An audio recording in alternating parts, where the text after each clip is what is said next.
What is going on, everybody? This is Slick from Breaking the Clutch, back today with another video. I'm pretty excited because we have officially seen some first, I guess a first look at a couple of units coming out with YapYap, the Destroyer, the next leader for Halo Wars 2. So that means that we're going to have a lot of speculation in this video, but of course we do have some little tidbits and facts that we will be able to work with and run off of. Right off the bat, Grim Brother 1, Rider343, has officially posted this entire thing with himself. So he has a bunch of little lore facts with each and every single new leader and unit, or no, sorry, not new leader, but new unit that they're showing us. And from my speculation, I believe we have a new Uber unit for YapYap, we have a hero unit, and even some other special units coming out as well. So some pretty exciting stuff. Also, a quick little note, as of right now it is August 10th. For those of you watching this video, we are supposed to be getting YapYap early next week, so I would expect that to be coming out fairly soon. That also means the patch for Forge Hog and some Serena adjustments as well. We will probably be getting that information and making a video on that fairly shortly. So, of course, without further ado, let's jump in. Right off the bat, you see Yap God, which is a little player rap god, I believe, which I think is fucking hilarious.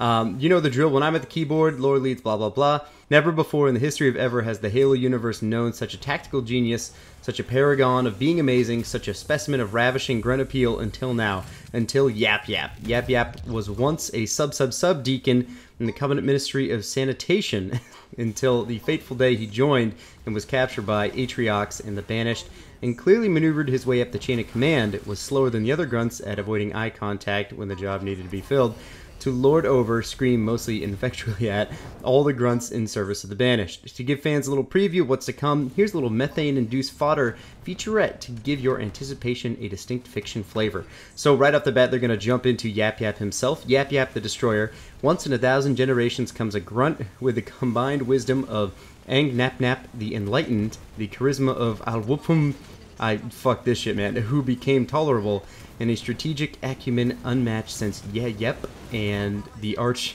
Jesus Christ. YapYap, the Archdeacon of Indolence. Indolence. Jesus Christ, man. That's, if you can't say it, you can't use it as a leader. How's that? The time has not yet come, but YapYap the Destroyer, he likes to shout that last part, does embody the mythic skills of one, maybe two, of the legendary heroes. He leads his brave, if not so bright, warriors from atop his throne of woe.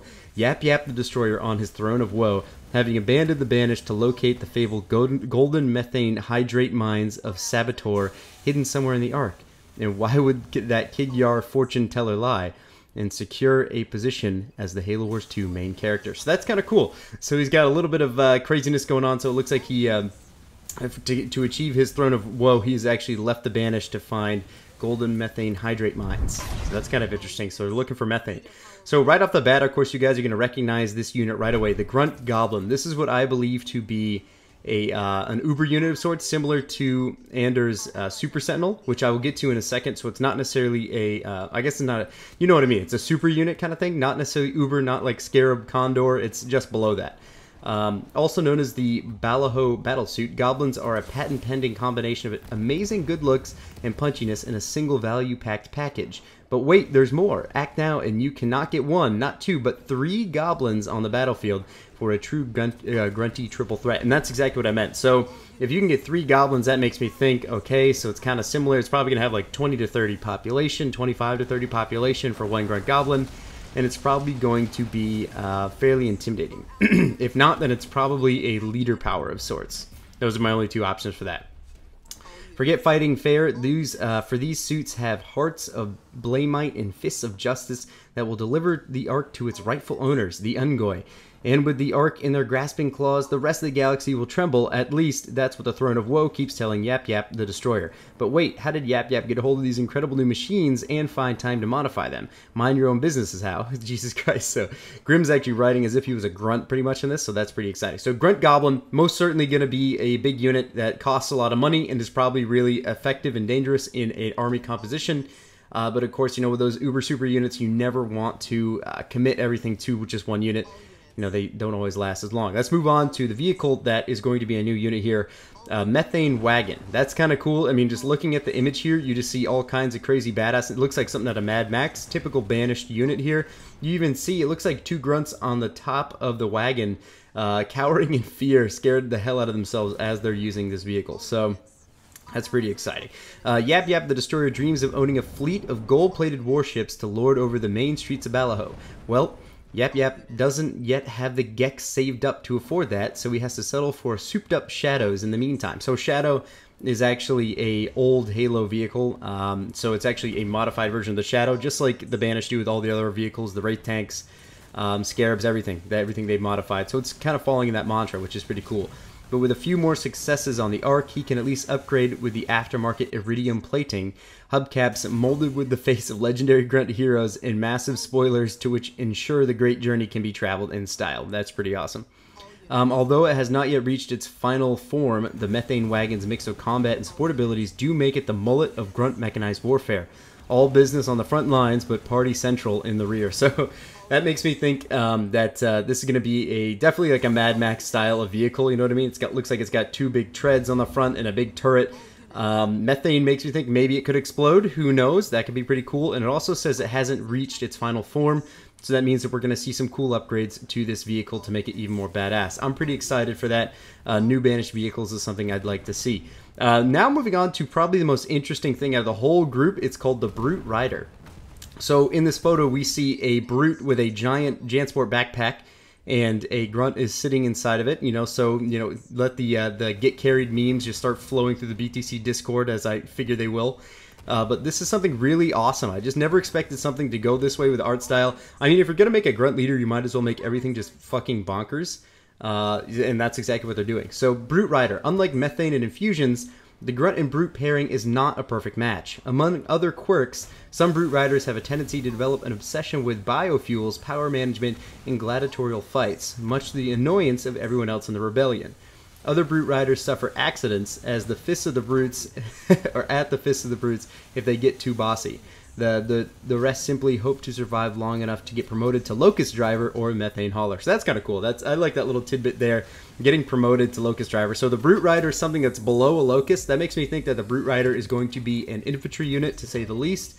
I have no idea what we're going to see out of this. We can't see enough out of the photo to really anticipate what's going to happen. I think it'd be really cool if it was similar to a melee unit, but at the same time, we really want ranged units out of the infantry, because, say, if you think of like the Goliath, for example, it's definitely not as effective as we want it to be. So a Brute Rider is something I want to see, hopefully having range. That'd be cool if they had needles, man. That'd be super badass. Moving on to the Heavy Grunt. So the Heavy Grunt is what I think will be the hero unit of YapYap. We could see YapYap himself, but I think that the Heavy Grunt is going to potentially be the hero unit, and this is why I will talk about it. Heavily augmented using strange machinery found on the Ark, Heavy Grunts are part grunt, part machine, all awesome. Even with their new battle armor, the Heavy Grunts are bad to the bone, and their chainmail undervests, mirror shade lenses, and bad attitude prove it. Now, this is the point I'm talking about right here. They are led by the Shadow Master of Buwan, a red beret-wearing grunt spoken of in hushed whispers, who has taught his disciples ancient Balaho martial arts and a number of useful rope knot tricks. That's cute. The reason why I say that is because it specifically names Shadow Master of Buwan as an individual person, or I'm sorry, individual character in this unit composition. So that makes me think that this Heavy Grunt squad is going to be a one-off type unit, meaning that I think this is our hero right here. I think it'll be a little squad. I mean, look how badass that is, man. Look at that Heavy Grunt. He's got a damn fuel rod cannon in his hand. Looks like he might be the only person in this group with a fuel rod, because on the right side he's holding maybe a plasma pistol or something similar to that. So I just think that I think that's what we're going to be seeing. And I think out of the left side there, that almost looks like a jump pack, man. I don't know. I don't want to make any assumptions, but that kind of looks like some kind of thruster pack type thing. So Heavy Grunt, something to be really excited about. Moving on to what I think is going to be one of the leader powers. This is Grunt Swarm. An endless horde of overzealous Ungoi ready to be marched into battle at a moment's notice. As YapYap has lost, he says misplaced more grunts in their revolution than were even carried to the Ark in the first place. It's a bit of a mystery where these recruits are coming from. All that anyone knows for sure is that YapYap the Destroyer argues with his Throne of Woe, gives it a few good kicks, glassy-eyed reinforcements show up at the camp the next day, ready to fight for the glory of YapYap. In these dark days, grunts adrift are a gift, so other grunts don't ask any questions. So what I think this is going to be, Grunt Swarm is going to be something that I bet you will be a higher leader power, and I bet you what it does is it just has constant, endless spirit assault groups just kind of flying in, dropping off shit tons of grunts, and then all of them are just running at, say, any enemy army that you have in front of them. So I'm pretty excited about that. I think Grunt Storm is probably be a very ridiculous one. It's going to be similar to, say, remember the Grunt rounds in Firefight and ODST, Halo Reach? I think it's going to be something like that. So I'm pretty excited for these different leader powers, heroes, and units in general. This is damn cool. I like that 343 is really embracing YapYap in his mantra with all the grunts and craziness. I like how they're doing grunt-specific units. Like random crazy shit like Methane Wagon, that thing looks insane. Brute Rider, come on, man. Like, that's just so damn cool. I like to see these concepts that they're rolling out. I'm even more excited to use them early next week. And then, of course, lastly, YapYap is slated for launch next week and closes out the Halo Wars 2 Season Pass content. And if all goes according to plan, cross your shitness, Jesus Christ. Sketch and I are planning on trying to do a sneaky little preview stream from our desks this Friday. No promises, but stay tuned. Of course, guys, make sure you pay attention to Twitter for that, so that way you can check it out. And if you don't see it, I guarantee you Nick or myself will be available to actually record this stream. So we'll post it on the channel for sure. We always like to do that so that way everyone can see it. So just keep your eyes open and just pay close attention to the BtC channel. So anyway, guys, thank you so much for watching. Let me know in the comment section below what you're expecting from YapYap, what you're excited about from him. And what do you think about, say, certain strategies? What the hell are we going to run from YapYap? I'm not even sure just yet. I think once we see some gameplay, we'll be able to start getting a little more sumptuous, and we can start making better predictions. So anyway, guys, thank you so much for watching. Slick from Breaking the Clutch. We'll see you guys next time.